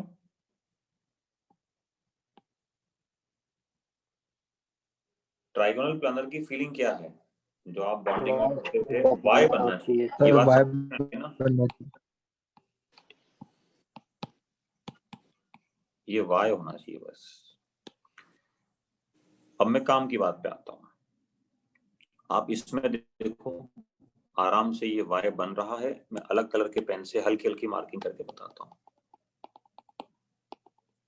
अग्रीड? यस और नो? Yes sir.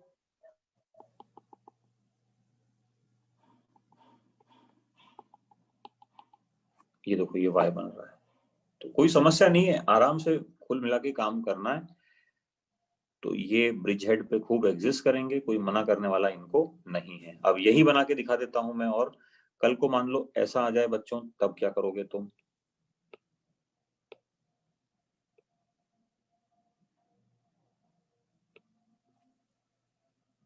इसमें भी कार्बन नहीं है बीच में, पर थोड़ी बुद्धि लगाओ। ये भी होगा सर? ये नहीं होगा, यही कह रहा हूं मैं आपको। मैंने ब्रह्मास्त्र दिया, मैं बोलना नहीं चाहता था थोड़ा, मगर अब मैंने कहा चलो, ये वाई जो मैंने आपको दिया है ना, ये मेरा ब्रह्मास्त्र है। यस यस, इसमें वाई बन ही नहीं रहा है। यस, इसमें वाई नहीं बनेगा। इसी को तो फीलिंग कहते हैं केमिस्ट्री की, कि आप खुद देखो, मैं अभी रेड कलर से बना के दिखाता हूँ आपको। ये है जहां पे डबल बॉन्ड है, तो इसमें एक वैलेंसी इसकी यहाँ है, एक यहाँ है और एक यहाँ है। ये वाई है क्या? No sir. और सुनना चाहते हो? और सुनना चाहते हो? वाई की फीलिंग क्या होती है वो भी सुन लो अब, कि दो वैलेंसी एक तरफ रहे और दूसरी उसके अपोजिट तरफ रहे, जबकि इसमें तीनों वैलेंसी एक तरफ हो रही है।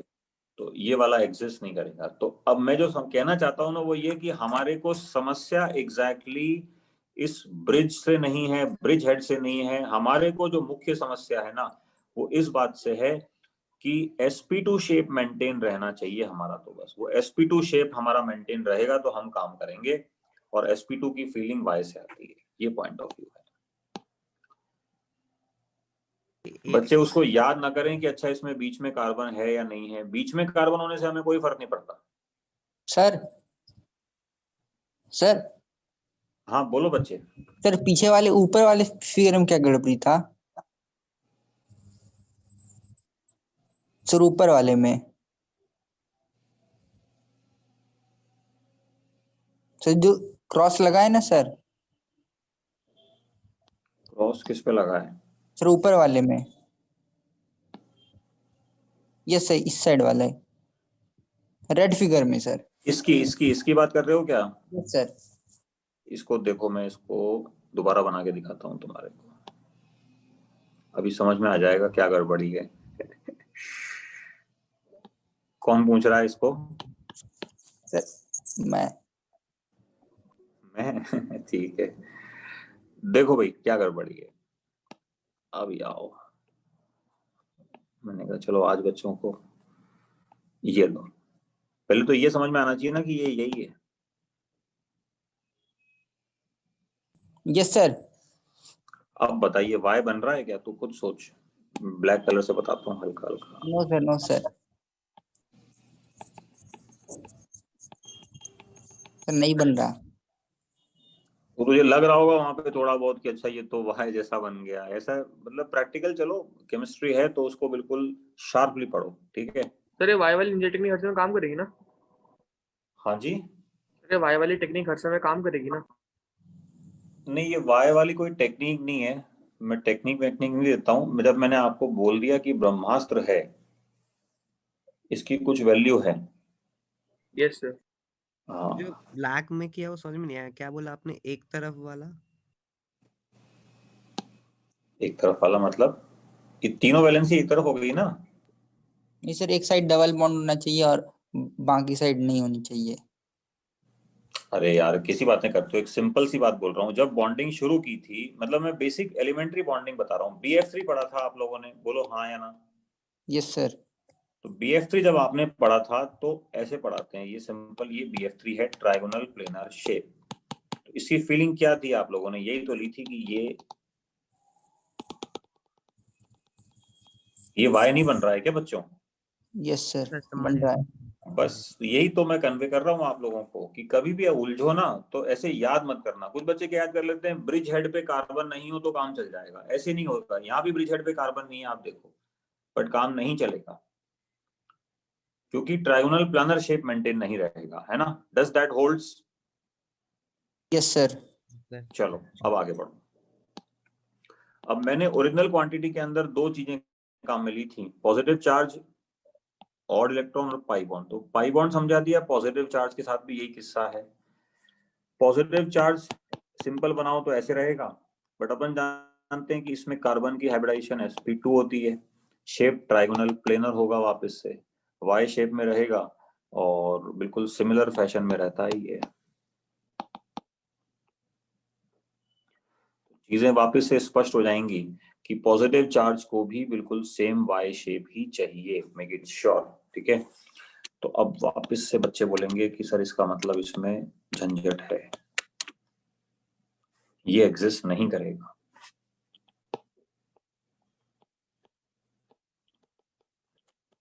ये सारे जो है ना, ये सब पापी हैं, ये ध्यान रखो, नॉन एग्जिस्टेंट फिगर्स हैं ये। नॉन एग्जिस्टेंट इसलिए है बच्चों क्योंकि ये सिंपल जो बॉन्डिंग के रूल्स है ना, शेप के रूल्स हैं, वही मेंटेन नहीं कर पाते। मतलब ये बात इतनी सी ही है, आप इसको यूं सोचो कि जैसे आप जब बॉन्डिंग पढ़ते थे तो आपने कहा था कि साहब ये एग्जिस्ट नहीं करेगा, कारण बताओ जल्दी से सब बच्चे। सर sp हाइब्रिडाइज्ड है सर। sp hybridization. sp का मतलब लीनियर होता है, लीनियर। मतलब ये कार्बन लीनियरिटी डिमांड करना चाहेगा जबकि फिगर इसको लीनियरिटी ऑफर नहीं करने देगा। तो इसीलिए हमने नॉन एग्जिस्टेंट लिख दिया। ये बात समझ में आती है ना। तो फिर आपको ये भी क्लियर होना चाहिए कि हाँ हाँ अब ये भी एग्जिस्ट नहीं करेगा, इतनी सी बात है बस, ये नॉन एग्जिस्टेंट हो गया। मगर अब मैं वापस से चलता हूँ, बच्चे कई बार बात का गलत मतलब निकाल लेते हैं। इसके बारे में क्या ख्याल है आपका, ये एग्जिस्ट करेगा क्या? Yes sir. Yes sir. कैसे? सर यहाँ पे तो पॉसिबल है, मतलब यहाँ पे पॉसिबल है क्योंकि आप खुद देखो, इस कार्बन की 3 वैलेंसी है, 1 2 और तीसरी कौन है? हाइड्रोजन से। अब आप खुद देखो ये वाई बना रहा है क्या? Yes sir. Yes sir. है ना, तो शेप मेंटेन हो रहा है तो ये एग्जिस्ट कर लेगा। कुल मिला के ये जो मैंने आपको ओरिजिनल स्टेटमेंट दिया ना कि भाई ब्रिज हेड पे एग्जिस्ट नहीं करता, तो इसमें इस कंपाउंड को दोष मत देना। कंपाउंड का दोष नहीं है, इस कार्बन का दोष है। बस ये कार्बन अपना शेप मेंटेन नहीं कर पाएगा तो तगड़ा मामला बैठ जाएगा, ये समझाने की कोशिश कर रहे हैं। तो ये चीजें हैं। तो वही कहानी रेडिकल के साथ भी होती है ना। तो let me give you in the finalized way. जैसे रेडिकल है तो ये रेडिकल भी एग्जिस्ट नहीं कर पाएगा क्योंकि इसे भी प्लानारिटी चाहिए, किसी भी रूप में बना लो आप चाहो तो। ये सारे नॉन एग्जिस्टेंट रेडिकल में आते हैं।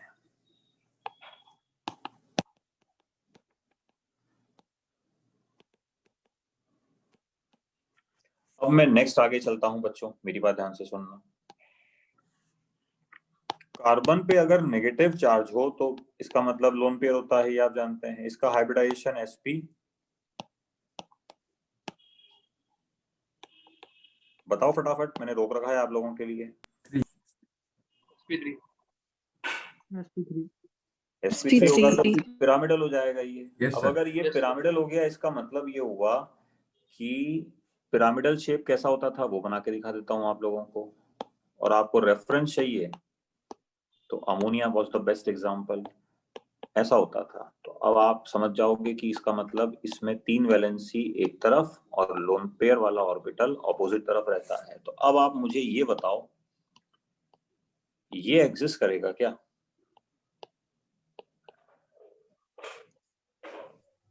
Yes Yes, sir. Yes, sir. ये एग्जिस्ट कर जाएगा, क्योंकि जाएगा। आप इसको यूं सोचो कि ये कार्बन पे नेगेटिव है ना, तो ये इसका वो लोब जिस पे नेगेटिव चार्ज है, और मैं 3 वैलेंसी को अब रेड कलर से दिखाता हूँ। ये देखो, ये तीनों एक तरफ। पूरे मॉलिक्यूल से मतलब मत रखो आप, तो इस कार्बन से मतलब रखो। क्या इसने पिरामिडल शेप अज्यूम कर लिया, हाँ या ना? Yes sir. Yes sir. तो ये एग्जिस्ट है ना, तो ये एग्जिस्ट कर लेगा। ये दोनों एक ही है। तो अगर फाइनल करूं मैं अपने लेक्चर को, तो फाइनल रिजल्ट जो आपके पास पहुंचा वो ये बच्चों कि रेड से जो मैंने बनाया अभी वो एग्जिस्ट नहीं करेगा, नहीं करेगा। और ब्लैक से जो बनाया वो एग्जिस्ट कर लेगा, कर जाएगा, है ना। जिसको बात समझ में आ गई अच्छी बात है। जो शॉर्टकट लेना चाहता है कि साहब इतना नहीं जाना चाहता, आप तो शॉर्ट में समझाओ। शॉर्ट में ये ध्यान रखो, ब्रिज हेड कार्बन पे पॉजिटिव चार्ज एग्जिस्ट करता है, नेगेटिव एग्जिस्ट नहीं करता। बट ये शॉर्टकट ज्यादा काम में नहीं आ पाएंगे, क्योंकि कोई भी आपको कभी भी समेट देगा इनमें। इसमें कोई बहुत ज्यादा एनर्जी नहीं चाहिए। कैसे? जैसे मान लो उसने ऐसा बना दिया, अब बताओ क्या ख्याल है इसके बारे में? करेगा सर एग्जिस्ट। चलेगा ये। करेगा सर। करेगा करेगा करेगा। इसके बारे में क्या ख्याल है? करेगा। तो ये एग्जिस्ट करेंगे, इसमें कोई, है ना, ये चीजें हैं। अब ये मैं अभी क्यों पढ़ा रहा हूँ ये बताता हूँ आपको कि भाई आखिर में एक तो थोड़ा सा ठीक है डिस्कशन चल रहा था, तो मैंने कहा कुछ अपन क्रिएटिव बात करते हैं। एक सिंपल बात आपसे शेयर करते हैं। मान लो ऐसा पूछा जाता है कि इसमें कॉन्जुगेशन स्ट्रक्चर बनाइए, तो बच्चा बोलेगा साहब lone pair sigma pi conjugation हो जाएगा। ওই তো যে নিচে যেরকম ওইরকম করে দিতে, যে হাতায় যেরকম হাতার উপর দিয়ে যেমন এই যে এরকম লাগিয়ে দিয়েছে, যেরকম এই যে এরকম।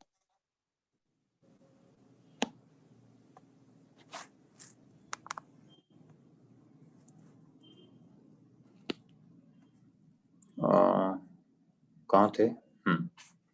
तो ये नेगेटिव चार्ज यहाँ पे कॉन्जुगेशन करेगा, इसमें तो कोई पॉइंट ऑफ व्यू डिफरेंस लगना ही नहीं चाहिए, है भी नहीं। ये यहाँ पे आ गए और ये यहाँ पे आ गए। ये दोनों आपस में रेजोनेंग स्ट्रक्चर्स हैं, इसमें किसी को संशय है क्या?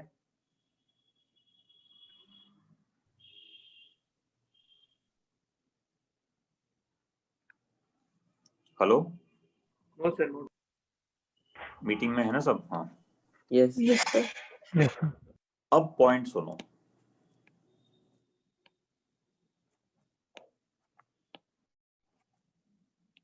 नेगेटिव सिग्मा पाई क्या लगता है कॉन्जुगेशन होगा? नहीं सर, उसके लिए तो पैरेलल होना चाहिए ना पी ऑर्बिटल। पाई हाँ, बॉन्ड नहीं आ पाएगा। कहेंगे कि भाई आपने अगर ऐसा कुछ बनाया तो ये स्ट्रक्चर नॉन एग्जिस्टेंट एग्जिस्ट ही नहीं करेगा सर। इसका मतलब ये कॉन्जुगेशन संभव नहीं है। एक्सक्यूज मी सर, इसको आप फिर यूं पकड़िए बात को।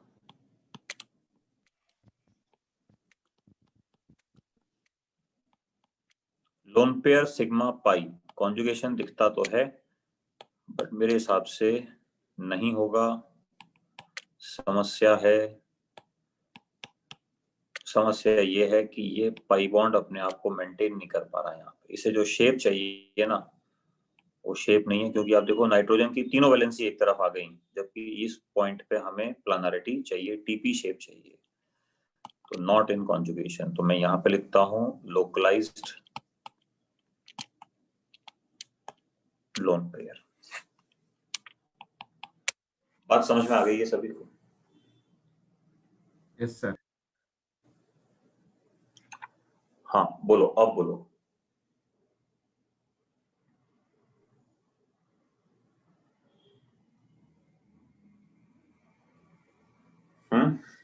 क्लियर? ये बात है बच्चों।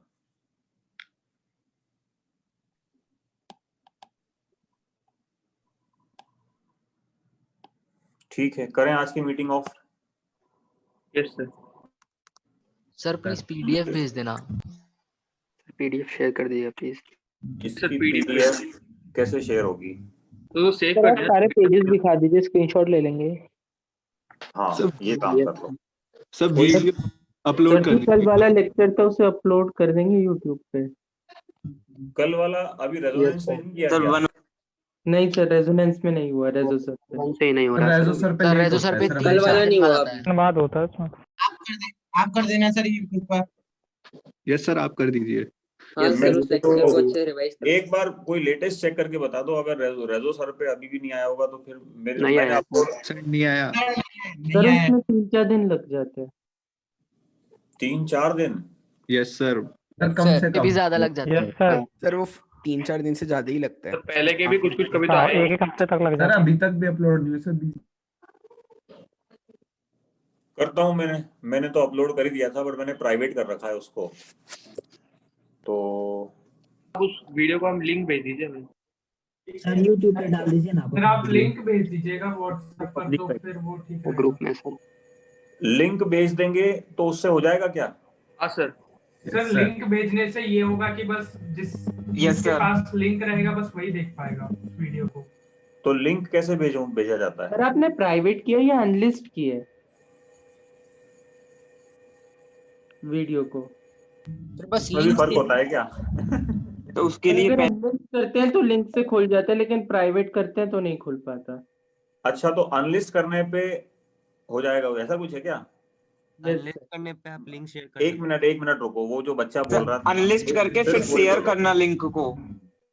नहीं सब बच्चे मत बोलो, वो जो बच्चा है वो बताओ क्या करना ठीक रहता है, प्राइवेट करना या अनलिस्ट रहना? सर प्राइवेट करने पे कोई नहीं देख पाएगा, अगर आप अनलिस्ट करोगे तो सिर्फ वही देख पाएंगे जिनके पास लिंक होगा वीडियो का, तो आप अनलिस्ट करके लिंक शेयर कर दो। अच्छा ठीक है, मैं समझ गया आपका पॉइंट। ठीक है, फिर आगे से ऐसा ही करूंगा, ये तो बढ़िया तरीका बताया। सर विनर वाले ग्रुप में भी कर देना सर, होमवर्क भी शेयर नहीं हुआ था हमारे ग्रुप में। Yes sir. अभी 1 मिनट रुको, पहले तो ये इम्पोर्टेंट जो रूल बता दिया ना मैंने, यस सर।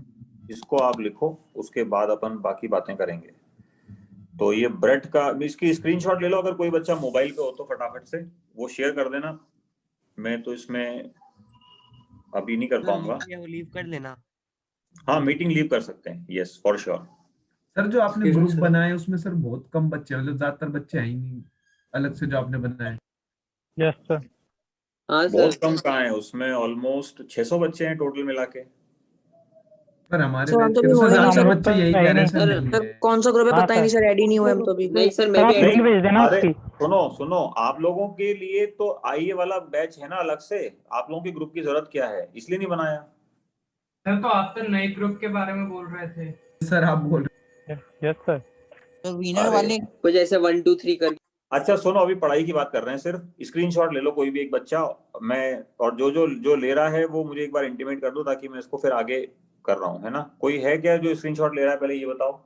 Yes sir. हाँ अभिषेक, आगे लो इसको। सर मैं कोई भी जो ले रहा हूँ, मुझे पता नहीं है कौन है। मैं लिंक यस सर, ले लिए सर, आगे कर लीजिए सर।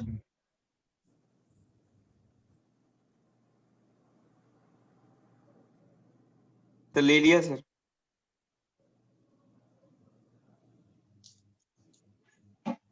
Yes sir.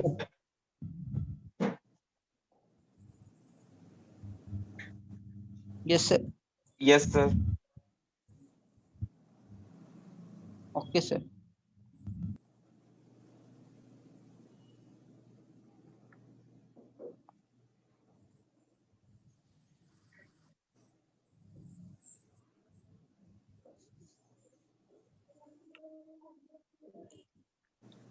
तो पीडीएफ बना के भेजे कि ऐसे ही? जो इजी हो जाए, जिससे बच्चों का काम हो जाए, वो काम कर दो, बस मेहनत मत करो इस टेक्निकल फ्रंट पे, मेहनत सिर्फ केमिस्ट्री में करो। Yes sir. चलो, इसमें एक छोटी सी बात और बता देता हूँ जाते जाते, यही लिख देता हूँ, ठीक रहेगा, क्योंकि वो नेक्स्ट पेज पे तो कंपेयर नहीं हो पाएगा। मान लो कल को ऐसा आता है, सुनना बात ध्यान से, तो आप ये कहेंगे कि भाई रेजोनेंस तो खैर होगा ही नहीं, वो तो कहने की बात ही नहीं है। मगर इस वाले केस में तो ये दोनों ही गलत हैं, पहला भी एग्जिस्ट नहीं करेगा, दूसरा भी एग्जिस्ट नहीं करेगा, मतलब मॉलिक्यूल ही एग्जिस्ट नहीं करेगा, रेजोनेंस तो वो क्या करेगा। इसमें अपन क्या कहेंगे, मॉलिक्यूल तो एग्जिस्ट करेगा, ये बात समझ में आती है, ये वाला। Sir yes sir. Problem Yes, sir. Resonance structure draw करने में है। तो दो बातें हैं, बातों को भी कहना आना चाहिए क्योंकि ये छोटी छोटी चीजें हैं, ये अंडरस्टैंडिंग कैपेबिलिटी को डिफाइन करती हैं कि इसमें पहला वाला मॉलिक्यूल तो एग्जिस्ट करेगा। अरे ये कहाँ गया?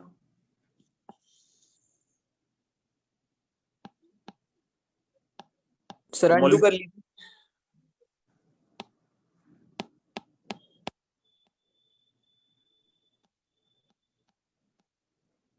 शायद इरेज हो गया सर वो। सर रीडू कर दो। तो पेज में पीछे अरे क्या मजा आ गया यार। 10th वाला पेज जाइए सर। चलो अब मैं शॉर्ट में समझा देता हूँ। नेगेटिव चार्ज वाले मतलब अपनी बात हो गई थी, काम हो गया उसका, मतलब जिसको कहते हैं बस फिनिशिंग टच बाकी था। तो नेगेटिव चार्ज वाले में पहला मॉलिक्यूल तो एग्जिस्ट करेगा। स्क्रीनशॉट तो ले लिया होगा ना आप लोगों ने?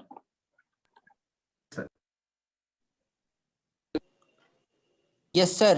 Yes sir. उसका कैनोनिकल फॉर्म नहीं बनेगा। और पॉजिटिव चार्ज वाले जो मैंने उसके ऊपर बनाए थे दोनों छोटे छोटे, वो तो Structure ही नहीं मॉलिक्यूल नहीं बनेगा। तो जब मॉलिक्यूल ही नहीं एग्जिस्ट करेगा तो कैनोनिकल फॉर्म सोचना और पेपर पे रिप्रेजेंट करना भी बेकार है। तो उसमें दोनों निकम्मे थे, ऊपर वाले में और नीचे वाले में जो है वो दूसरा वाला निकम्मा था। ठीक है? Yes sir. चलो इस वाले ठीक पेज है। में अनडू करो फिर हो जाएगा। अरे अब मैं मीटिंग ऑफ कर रहा हूँ यार।